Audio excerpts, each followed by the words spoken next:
Hi hello నమస్తే welcome to BVR TV official మిత్రులరా నేను మీ బీవీఆర్ రావుని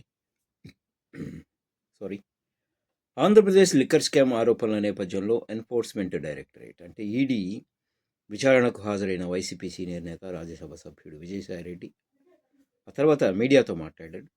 సంచలనమైన వ్యాఖ్యలు చేశాడు. ఏంటంటే తన రాజకీయ భవిష్యత్తుపై కీలక ప్రకటన చేయడంతో పాటు వైసీపీ అధినేత వైఎస్ జగన్మోహన్ రెడ్డి చుట్టూ ఉన్న కోటరీపై తీవ్ర స్థాయిలో విరుచుకుపడుతున్నారు.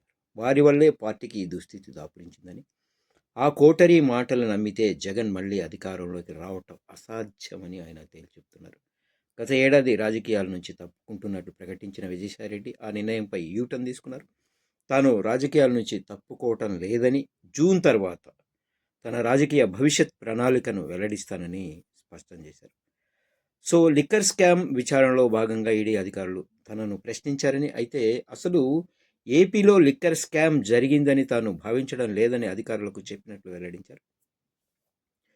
మిథున్ రెడ్డి కోరిక మేరకు శ్రీధర్ రెడ్డి కంపెనీకి సిఫారసు చేసిన మాట వాస్తవమేనని, కానీ 100 కోట్ల ఏర్పాటు చేయాలని జగన్ తనతో ఎన్నడూ చెప్పలేదని ఆయనకు మద్దతిస్తూ కుండలు బద్దలు కొట్టాడు.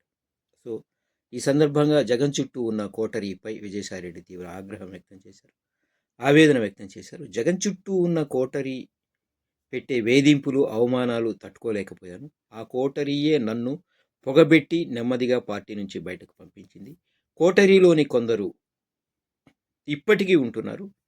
జగన్ జైల్లో ఉన్నప్పుడు పార్టీని అంటిపెట్టుకున్న నాకు ఇప్పుడు గౌరవం లేకుండా పోయింది. ఈ కోటరీ మాటలు నమ్మటం కొనసాగిస్తే జగన్ ఎప్పటికీ అధికారంలోకి రాలేరు అని ఆయన చాలా తీవ్రమైన వ్యాఖ్యలు చేయడం జరిగింది. ఒకసారి నిజంగా జగన్ కూడా ఆలోచించాలి ఈ విషయం గురించి. మాలాంటి వాళ్ళకు కూడా అనుమానం కలుగుతూ ఉంటుంది. అసలు ఎవరు ఈ చుట్టూ ఏం చేస్తున్నారు, ఎవరు ఏం చెప్తున్నారు ఏమిటి అన్నది. సో జగన్ గారు ఒకసారి ఆలోచించాలి, ఒక నిర్ణయం తీసుకోండి జగన్ సార్.